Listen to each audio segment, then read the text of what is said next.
Hello and welcome. I'm here with Victor and Alex, who are about to play Las Presencias number 7, a piece by Guastavino serving as a preview for the Spring Festival of Music from Latin and South America. I was wondering if you could tell us what makes the music of this composer unique. There are a number of Argentinian composers featured on the program, particularly Ginastera and Piazzolla. What makes Guastavino's music special? Well, Guastavino, is not a composer that I've spent a whole lot of time playing, but exploring his music the last few days has been really fun. And one thing that Alex and I have discovered is that actually he was really influenced by the Russian and French composers, about 100 years ago, a little bit before he started composing. And, his main influences would have been Rachmaninoff and Ravel.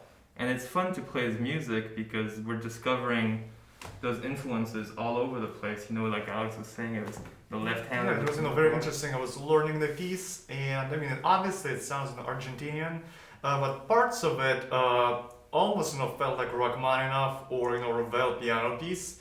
And at that time, I didn't know any backstory about it. It's just something I noticed, and I was very interested to later on to learn that he was actually inspired by these composers, and this was a conscious effort on his part to write a little bit in this style.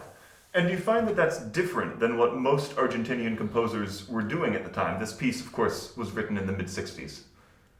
Yeah, well, I think, like Alex said, this style is still very much, South American. You can hear a lot of the influences, but it's the way it's textured in the piano part, the way the violin lines are extremely long. It really does remind you of some of that more romantic European classical music versus, more of a dance feeling with, more upbeat rhythms and things we're more used to hearing from Ginastera or maybe even Piazzolla.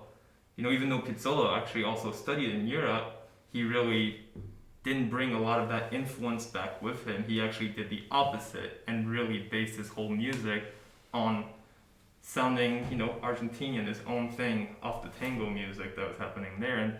And Guastavino didn't do that, and that's kind of cool. It's interesting, and it's a lot of contrast. You mentioned long lines, and something that brings to my mind with European classical music, of course, is opera and vocal writing. And Guastavino actually has a large opus of vocal works. And is there any way that might have influenced his writing for the violin?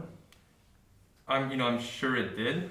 It's hard to exactly explain how, but the fact that, the phrases are very clear, and you have, always a second to breathe at the end of the phrase, that really is reminiscent of the vocal style. And you'll notice in this piece that every phrase always kind of ends with that release, which then allows you to take a breath and start something new, which is not something you hear all the time in instrumental music. Sometimes it can be more fragmented or without a place to breathe, so that is a big vocal aspect of it, I think.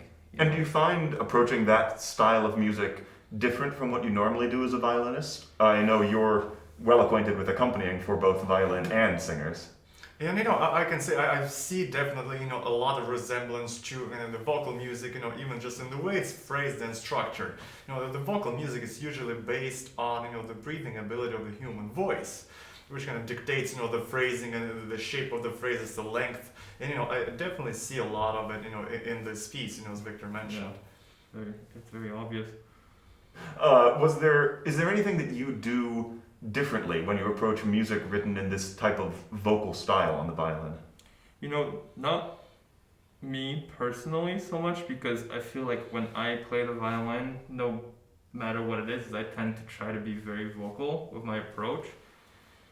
Sometimes that's not what you always want, but I find that that's usually how I find the most beautiful violin playing, is if I always try to imitate what the voice would do is the most natural way of approaching instrumental playing.